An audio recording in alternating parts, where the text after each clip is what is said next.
Televisión Legislativa presenta TVL Noticias Primera Emisión con Lorena Espinosa. Jueves 11 de enero, ¿qué tal amigos? Bienvenidos y bienvenidas a la primera emisión de TVL Noticias.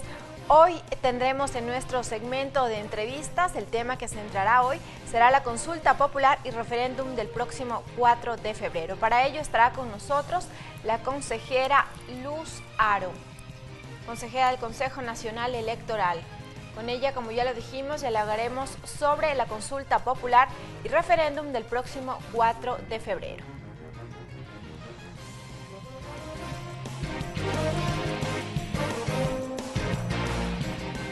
Empezamos con la información. El Pleno de la Asamblea Nacional analizará la posibilidad de llamar al ministro de Finanzas, Carlos de la Torre, para que explique el destino de los 300 millones de dólares tomados del Fondo de Solidaridad para la reconstrucción de Manabí y Esmeraldas. La tarde de este martes, el ministro de Finanzas informó que dichos valores fueron restituidos. Los ojos de la Asamblea Nacional están sobre el ministro de Finanzas, Carlos de la Torre. Todo inició la semana pasada, cuando el funcionario reveló que el gobierno nacional tomó 300 millones de dólares del Fondo para la Reconstrucción de las Zonas Devastadas por el terremoto del 16 de abril del 2016 para darle liquidez al Estado. Tangi Vera, asambleísta por la provincia de Manabí, presentó al Pleno del Legislativo una moción. La comparecencia del señor ministro de Finanzas para que explique las razones por las cuales ha tomado 300 millones de dólares. Pero no es el único que podría llegar hasta la Asamblea Nacional. La legisladora Carmen Rivadeneira busca la comparecencia del secretario técnico para la reconstrucción, Carlos Bernal. Y que no se puede permitir que hayan dineros ociosos. Y sin embargo, nuestra gente todavía sigue pasando necesidades. Todo apunta a que Carlos de la Torre podría llegar a la Asamblea Nacional. La moción de Tangi Vera recibió el apoyo de los legisladores oficialistas, incluso de los más radicales, entre ellos Juan Lloret y Lira Villalba. Y precisamente hemos visto cómo algunos de los proyectos, algunas de las obras que necesita Manabí, que necesita Manta, que necesita Puerto Viejo, incluso no se les ha dado continuidad. Por la tarde circuló esta comunicación del Ministerio de Finanzas, en donde se informa que los 300 millones de dólares fueron restituidos en su totalidad a la cuenta para la reconstrucción. El debate en donde se decidirá si acude o no de la Torre al Legislativo será la próxima semana. Ricardo Bravo, TVL Noticias. Inició el debate sobre la objeción parcial del Ejecutivo al proyecto de ley para la erradicación de la violencia contra la mujer. Los legisladores resaltaron la necesidad de crear una normativa que le haga frente a esta problemática. El debate lo abrió el vicepresidente de la comisión ocasional creada para elaborar el proyecto de ley que busca erradicar la violencia contra la mujer, Juan Lloret. Durante su argumentación en el Pleno, indicó que Ecuador se convertirá en el país número 32 de 33 en crear una normativa para atender los casos de violencia contra la mujer. 6 de cada 10 mujeres son víctimas de algún tipo de violencia en nuestro país. Lloret se desmarcó de la observación del Ejecutivo en el sentido de que la normativa pretende preasignar recursos para la ejecución de planes que busquen prevenir y erradicar la violencia contra la mujer. Acciones de los diferentes ministerios, carteras de Estado en el ámbito de la prevención. Esto es un tema de derechos humanos. Luego fue el turno de Dayana Pazley. Leyó un texto en donde argumentó por qué el Partido Social Cristiano apoyará la moción para ratificarse en los textos aprobados por la Asamblea Nacional. He sugerido a la Comisión que nos ratifiquemos en un tema medular como la reparación. Mientras que la legisladora Marcela Holguín se solidarizó con la asambleísta Verónica Arias, quien días atrás denunció ser víctima de acoso por parte de un directivo de un medio de comunicación de Loja. Y hago pública mi condena a este tipo de actos de odio que se orquestan por canallas.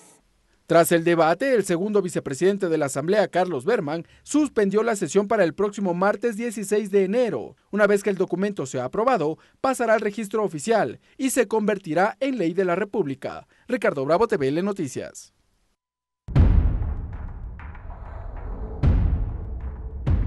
Juicio político Jorge Glass. El juicio político en contra del ex vicepresidente Jorge Glass continúa en discusión en la Asamblea Nacional. Legisladores de oposición aseguran que el trámite aún no se ha resuelto y están en espera de la convocatoria de la presidenta de la Comisión de Fiscalización para que la mesa emita un informe. De no hacerlo, manifiestan que tomarán acciones en su contra. La decisión que tome la Asamblea Nacional respecto de la solicitud de juicio político en contra del ex vicepresidente de la República, Jorge Glass, tiene expectantes a varios legisladores. Los integrantes de la Comisión de Fiscalización están a la espera de la convocatoria de la presidenta de la Mesa Legislativa para conocer el informe que deberá ser enviado al presidente del Parlamento. Según los legisladores, aún no se ha tomado ninguna decisión al respecto. Nosotros no hemos todavía como comisión ni votado ni resuelto nada.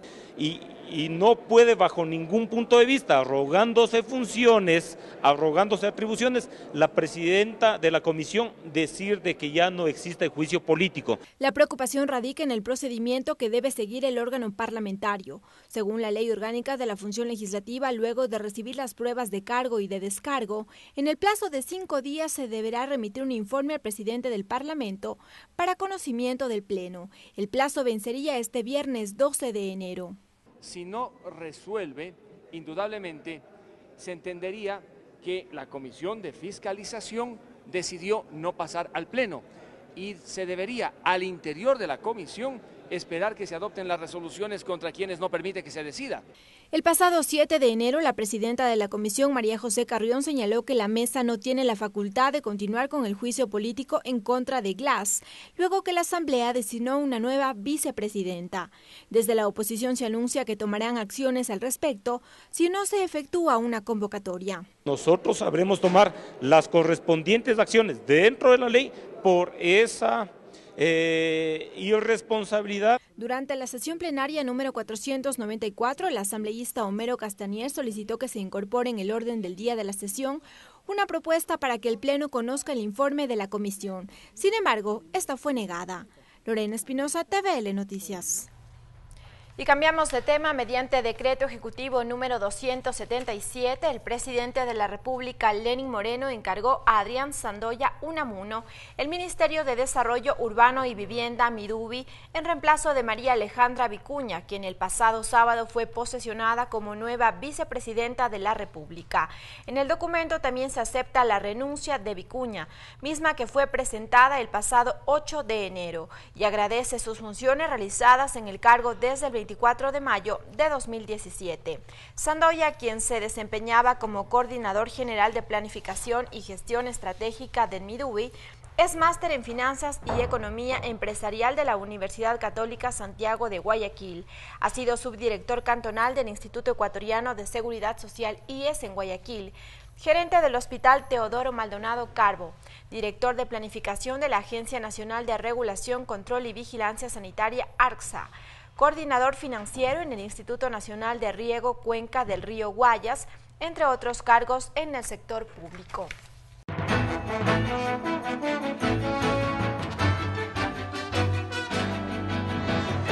Consulta popular. El Consejo Nacional Electoral y el Ministerio del Interior suscribieron este miércoles un convenio de cooperación interinstitucional que, entre otros aspectos, establece que la Policía Nacional brindará seguridad en diferentes espacios como el CNE y sus 24 delegaciones provinciales, el Centro de Integración de los Paquetes Electorales, el Centro de Mando y el Centro de Procesamiento de Resultados. Adicionalmente, los efectivos resguardarán en una extensión de hasta 100 metros a la redonda los exteriores de todos los recintos electorales a escala nacional. Asimismo, la Policía Nacional cumplirá con el control antinarcóticos de los paquetes electorales que serán enviados desde el próximo 18 de enero a las diferentes circunscripciones en el exterior y brindará seguridad además a los observadores electorales que pertenezcan a organismos nacionales e internacionales debidamente acreditados. Según el ministro del Interior, César Navas, un total de 48.200 2.867 policías serán designados para cumplir con el plan operativo de seguridad del referéndum y consulta popular del 2018. De ellos, 35.706 brindarán su contingente durante las diferentes etapas del proceso electoral y otros 12.561 precautelarán la seguridad de la ciudadanía.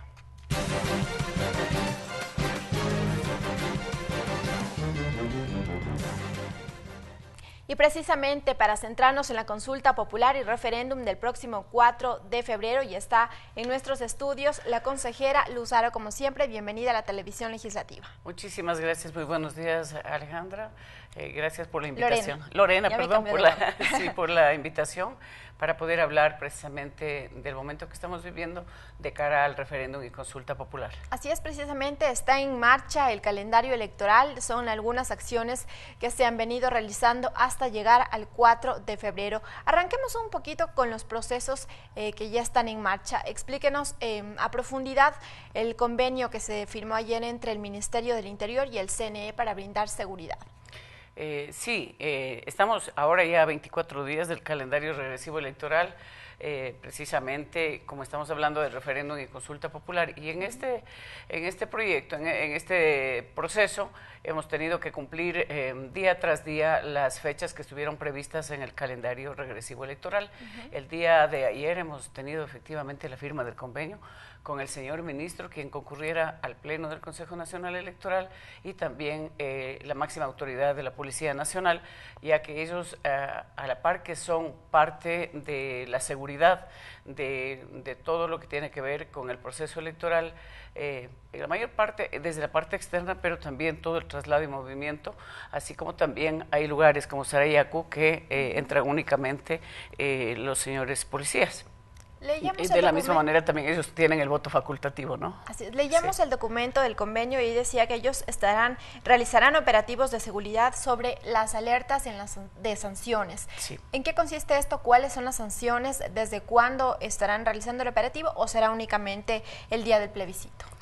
Ayer el señor ministro ha señalado claramente que ellos todo el tiempo están haciendo el control, por ejemplo, no portar armas y todo lo que tiene que ver. Pero ya en el proceso mismo electoral y en toda esta recta, y el día 4 de febrero, obviamente estarán controlando que no hayan personas en estado etílico o que porten armas o que quieran generar desorden en el interior de los recintos, o que las mismas organizaciones sociales y políticas también puedan estar intentando hacer campaña dentro de los recintos. Por eso el resguardo será también para esto alrededor de 100 metros en torno a cada uno de los recintos en todo el país. ¿Cuáles podrían ser las sanciones en estos casos? Bueno, eso depende de la infracción electoral.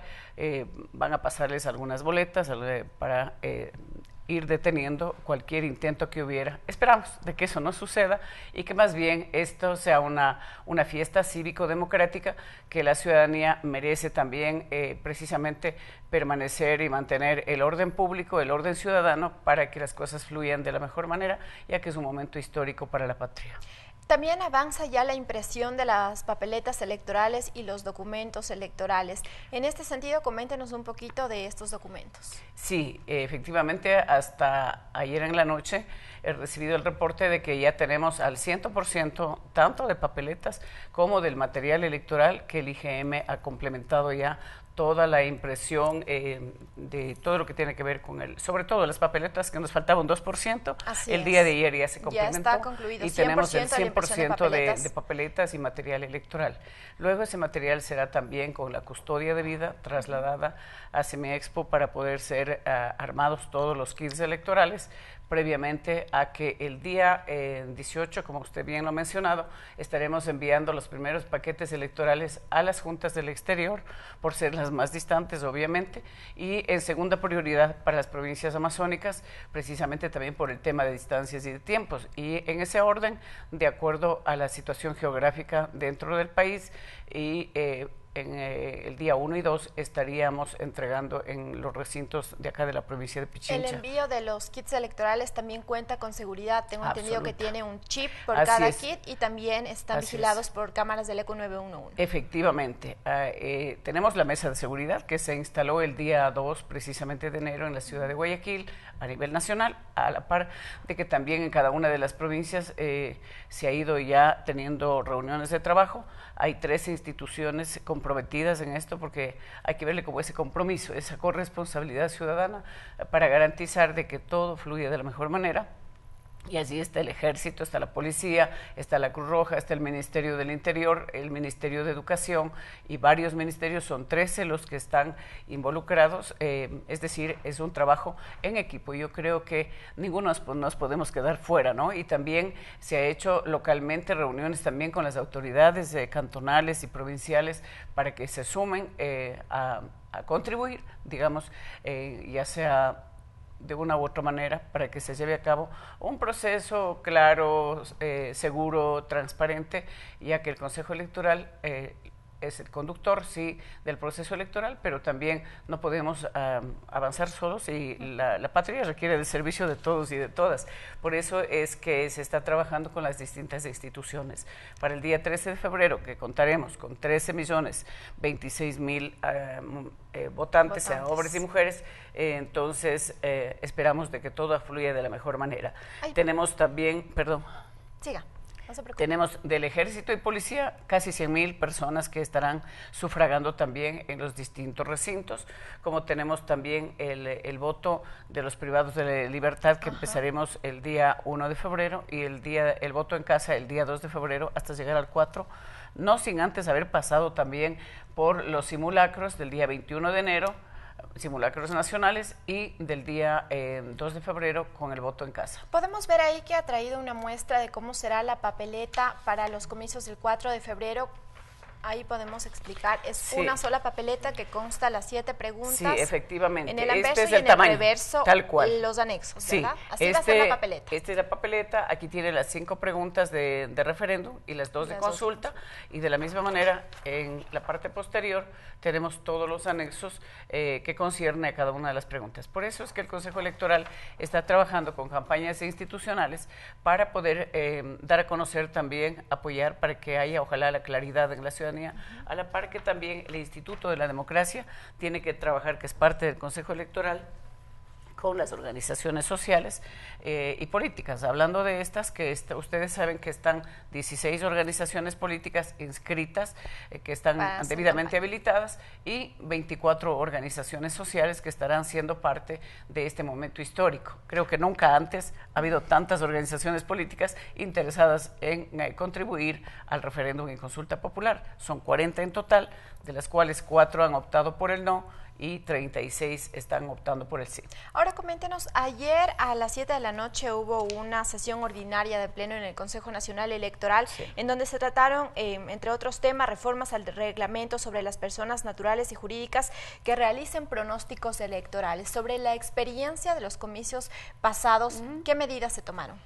Bueno, hemos más bien conocido, sí, pero hemos pedido a los equipos técnicos que se trabaje un poco más a profundidad, y tendremos incluso un taller con el Pleno del Consejo para ir viendo que las cosas fluyan como debe ser, precisamente tomando en cuenta cualquier situación que pudiera darse, a veces hasta, qué sé yo, demasiado alto el nivel de error, como también precautelar el hecho de que tanto las empresas como las instituciones o organizaciones que quieran postular para ello, donde estarán organizaciones, incluso a lo mejor la Corporación Participación Ciudadana, que siempre ha sido parte de los procesos electorales, pueda tener también la libertad de poder hacer, pero en función de lo que esté reglamentado desde el Consejo Nacional Electoral. En los próximos días les daremos a conocer ya la resolución. También se pretende reformar el reglamento sobre las personas que realicen encuesta a boca de urna. De la misma manera.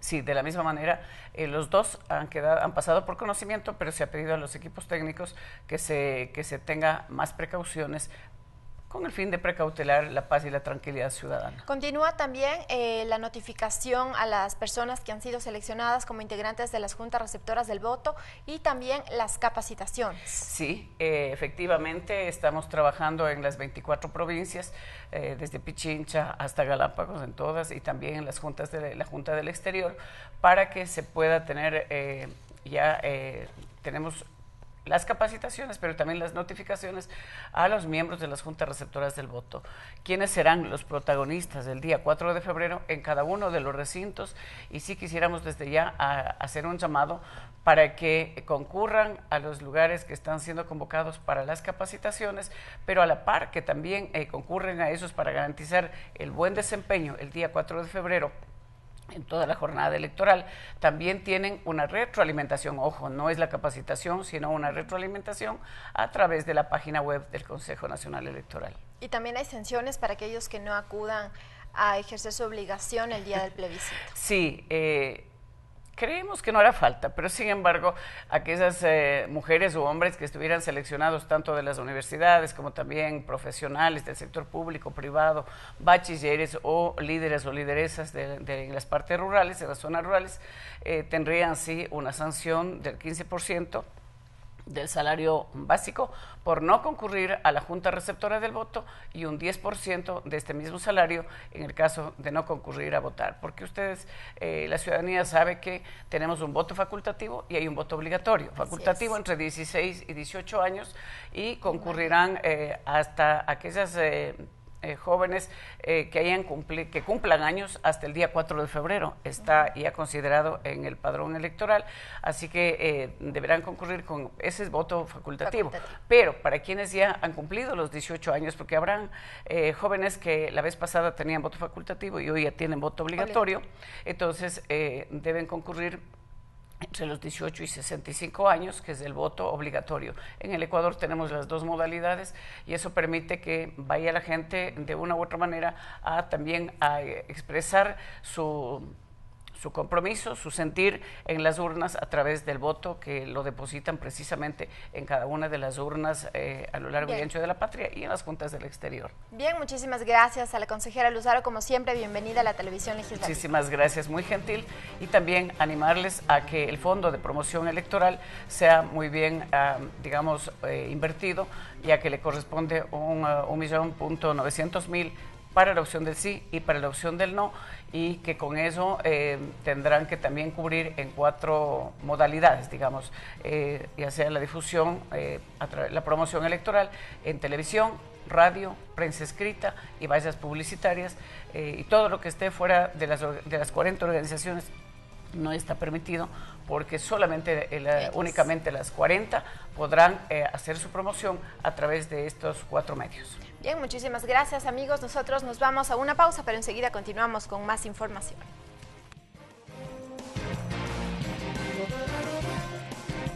Regresamos con TVL Noticias, primera emisión, luego de la siguiente pausa promocional.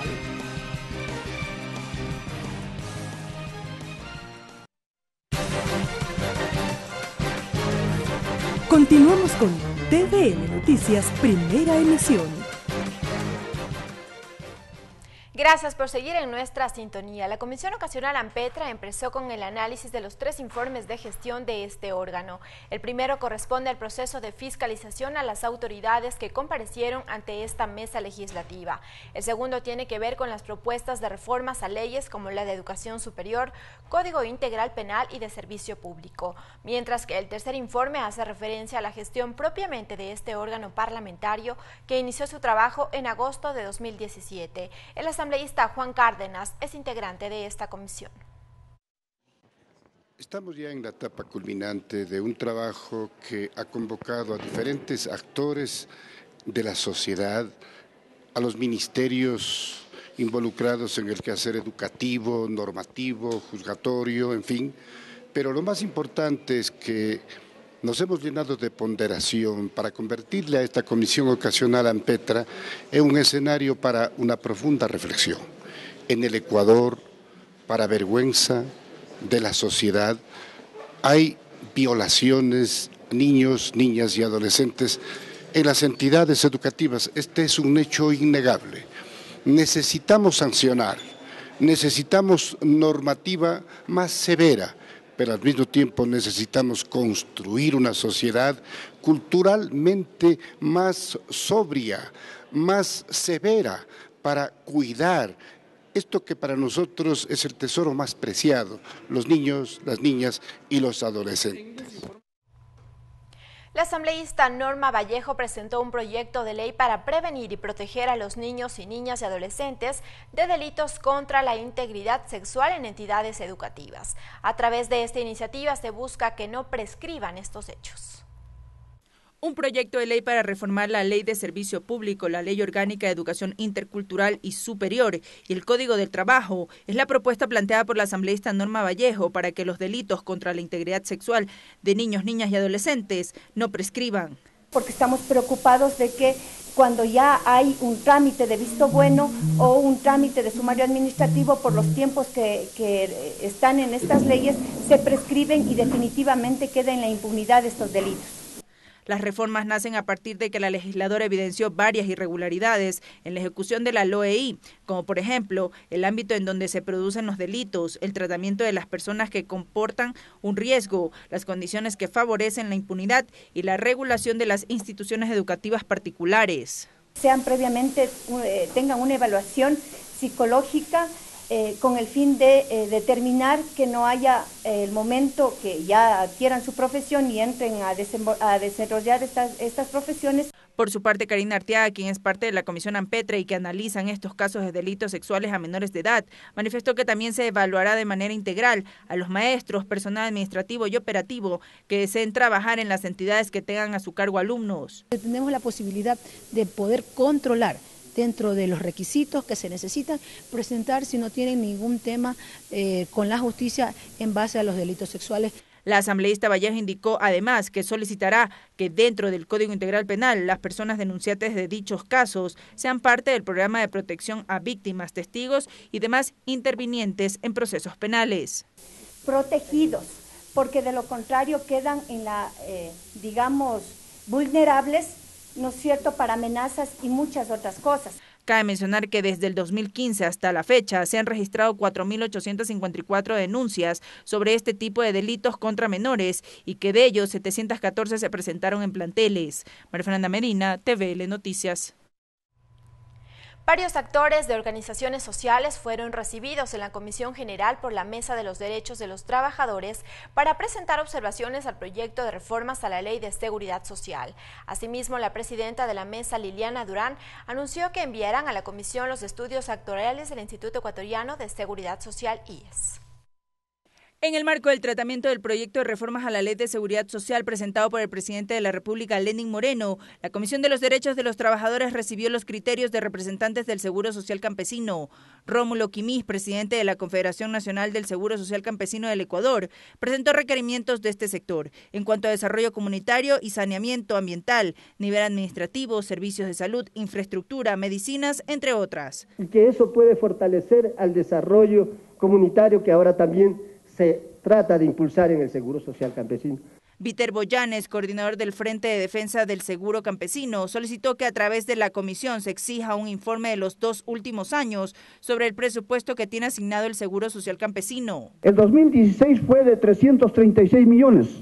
¿Cuánto se gastó, faltó o sobró de este programa del Seguro Campesino? El 2017, ¿cuánto fue el presupuesto? Sabemos que extraoficialmente por ya como $700.000.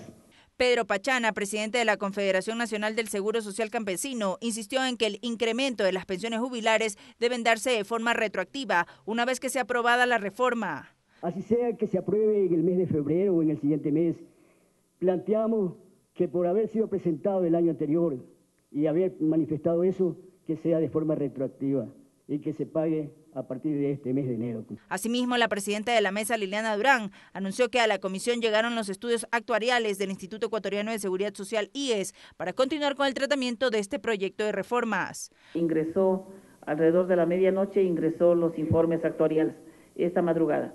y hoy en la mañana ya nos llegaron los documentos en físico. Cabe recordar que con la norma se busca incrementar la jubilación de quienes conforman el Seguro Social Campesino de $69 a $100. Más de 73,000 jubilados serían los beneficiados. María Fernanda Medina, TVN Noticias. Al interior de la Comisión de Desarrollo Económico, hasta el momento reposan 10 proyectos de reformas a la Ley de Transporte Terrestre, Tránsito y Seguridad Vial, que al momento son analizados para su unificación en una sola propuesta. Iniciativas que en su mayoría coinciden en aspectos como la capacitación al conductor, retomar el examen para la obtención de la licencia de conducir y formas de ganar puntos en la licencia, entre otros. Nuevamente, las reformas a la Ley de Transporte Terrestre, Tránsito y Seguridad Vial constituyó el debate al interior de la Comisión de Desarrollo Económico. Esto en el marco de articular 10 proyectos de reformas. Según el titular de la mesa, Esteban Albornoz, existen varios temas que aún no tienen consensos. Modalidades de transporte, con las escuelas de conducción, con el tema de transporte comunitario, en fin, que queremos agruparlas en un solo proyecto de ley que vaya al Pleno. Para el legislador Homero Castañera, en el tratamiento de la reforma se revelaron intereses de los transportistas, sin considerar la prioridad que es la seguridad de los usuarios y evitar percances en las vías. Uno de estos temas es la inclusión nuevamente del examen previo a obtención de la licencia de conducir. Rechazan que eso sea un transporte alternativo porque las cooperativas que están legalmente constituidas, que legalmente tienen sus socios, sus paradas, son temas complejos. Otro tema complejo es el tema de las sanciones a los choferes. En esa línea, el asambleísta Miguel Carvajal propone incluir en los requisitos para obtener la licencia de conducir un examen médico. Que muchas gentes de los choferes sufren a un problema de sueño, que se llama apnea de sueño, y que a veces 5 segundos que se duerme en el volante produce cualquier muerte, y eso es un síndrome que con los médicos pueden detectar. Además, la comisión abocó conocimiento del proyecto de ley reformatoria a la Ley Orgánica para la Reestructuración de las Deudas de la Banca Pública y además una ley reformatoria al Código Orgánico de Planificación y Finanzas Públicas. Mariela Logroño, TVN Noticias. Temas como el acceso a las instituciones de educación superior y a la libre elección de carreras por parte de los estudiantes son parte de las iniciativas y temas que son analizados en la Comisión de Educación, que prepara el borrador de informe para segundo debate de las reformas a la Ley Orgánica de Educación Superior. La Comisión de Educación analizó los aportes realizados por diversos actores del sistema de educación superior en varias mesas de trabajo establecidas para recoger insumos para armar el borrador para segundo debate de las reformas a la Ley Orgánica de Educación Superior, LOES. La legisladora Dalyana Pazlik destacó que propuso en la mesa legislativa una propuesta suya efectuada en tiempos de campaña. Jóvenes podrán decidir, es decir, elegir la carrera, la universidad, la ciudad y la provincia donde quieren estudiar. La asambleísta Silvia Salgado, vicepresidenta de la comisión, informó que se trata actualmente el nuevo sistema de admisión a las universidades. Incluyendo aspectos fundamentales, no únicamente el tema meritocrático, que fue lo que generó crisis en el sistema, ¿no? Sino también incluyendo lo que son las consideraciones de pertinencia de carreras, por ejemplo. El presidente de la mesa legislativa, Augusto Espinosa, se refirió a la metodología de ingreso a las instituciones de educación superior.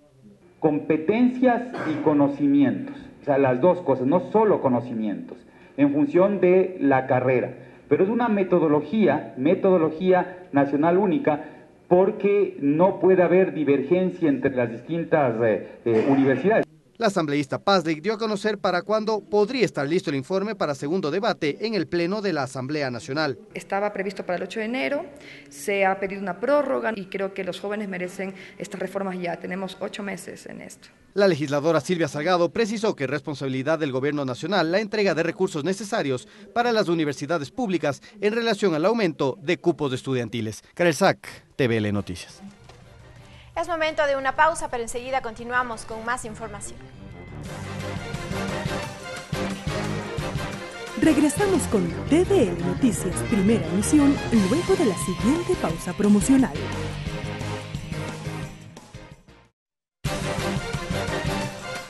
Continuamos con TVL Noticias, primera emisión. Gracias por seguir en nuestra sintonía. Luego que circulara a través de redes sociales una información sobre una eventual entrega de cédula de ciudadanía ecuatoriana a Julian Assange y un supuesto estatus de diplomático nacional, la canciller del Ecuador emitió un comunicado oficial en relación a la situación del fundador de Wikileaks. El pronunciamiento, que refiere que Assange obtuvo protección internacional en agosto de 2012 por parte del gobierno ecuatoriano de este entonces y que el gobierno actual le ha correspondido buscar alternativas para resolver esta situación heredada con respecto al marco legal, al derecho internacional y los derechos humanos. Agrega que el gobierno nacional ha cumplido con la Constitución, las convenciones internacionales y la ley, actuando con la prudencia y cautela que amerita la tutela de los derechos humanos y la defensa del derecho de asilo. Finalmente, la Cancillería advierte que no responderá a rumores ni a la información distorsionada o descontextualizada sobre este caso. El presidente de Colombia, Juan Manuel Santos, decidió suspender el diálogo de paz con el grupo del Ejército de Liberación Nacional, ELN. Santos pidió al jefe negociador del régimen colombiano, Gustavo Bell, que retorne a Bogotá. El mandatario colombiano recalcó que su gobierno estuvo dispuesto a prorrogar el cese al fuego con el ELN, que inexplicablemente se negó a continuar con el trato. A través de su cuenta de Twitter, Santos señaló: hoy reanudaron ataques terroristas, haciendo referencia a la voladora de un oleoducto en la madrugada de hoy. Agregó que la mañana de este miércoles reiteró a las Fuerzas Armadas actuar con contundencia y responder a esta agresión del ELN. También recalcó que su compromiso con la paz será indeclinable, pero que a este se llega con hechos concretos, no solo con palabras.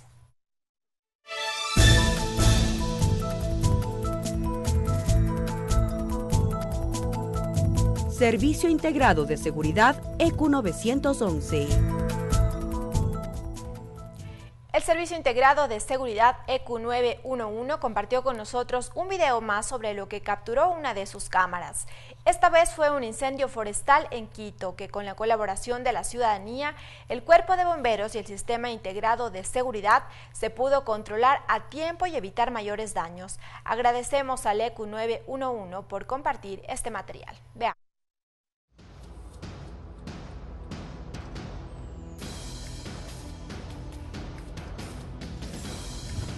Incluso en los lugares más alejados se evidencia la presencia de los organismos de rescate. Es lo que sucedió en la acción conjunta del ECU 911, el Cuerpo de Bomberos de Quito y la ciudadanía, que evitó que un incendio forestal tome mayores proporciones. Esto y más en ECU 911, conmigo.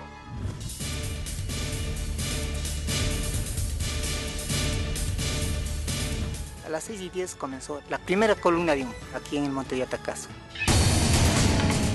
Y ya me preocupé. Luego de 5 minutos otra columna. Luego de otros 5 minutos otra columna. Me preocupé inmediatamente a las 6:20.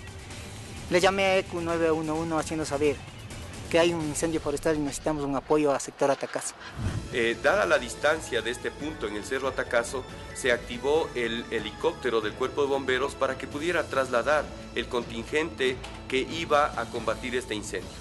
Se hicieron operaciones para llegar al punto más cercano con la cantidad de bomberos que iban a apagar este incendio. Tuvimos que despachar el helicóptero trayendo todos nuestros recursos hacia el ECU 911 para desde aquí realizar todos los sobrevuelos de transporte de personal hacia el lugar del incendio. Se hicieron 6 vuelos transportando en cada uno 5 personas, es decir, atendimos con 30 efectivos que tuvieron helitransporte. Ayudamos a localizar lo más exacto posible para que las unidades avancen al sector. Durante este verano recomiendo a todas las personas que vayan a hacer caminatas hacia las montañas no prender ningún tipo de fogatas, ya que estas están estrictamente prohibidas mediante ley. Adicional, no botar colillas de cigarrillo y no realizar quemas agrícolas, ya que durante la realización de quemas agrícolas los vientos que hay en la época de verano transportan pavesas, las cuales incendian otros lugares y por esto se producen incendios forestales sin control. ECU 911 conmigo.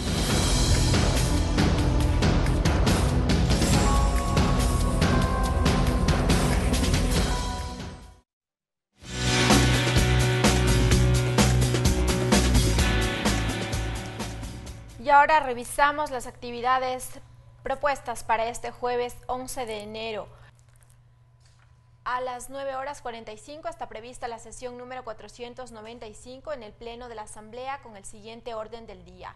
Himno Nacional de la República del Ecuador, presentación de informes anuales de labores de conformidad con lo que destina el artículo 47 de la Ley Orgánica de la Función Legislativa. También el proyecto de resolución para que los informes de labores sean conocidos por parte de las comisiones especializadas permanentes. Esto será en el Salón Plenario de la Asamblea Nacional. A las 10 de la mañana está prevista una rueda de prensa de la asambleísta Gabriela Larreategui conjuntamente con representantes del Frente Nacional de la Juventud. Ellos presentan un acuerdo nacional en apoyo a la consulta popular y será en la sala de prensa de la Asamblea Nacional. Así llegamos al final de esta emisión. Amigos, gracias por continuar con nuestra sintonía. Hasta mañana, que tengan un excelente día.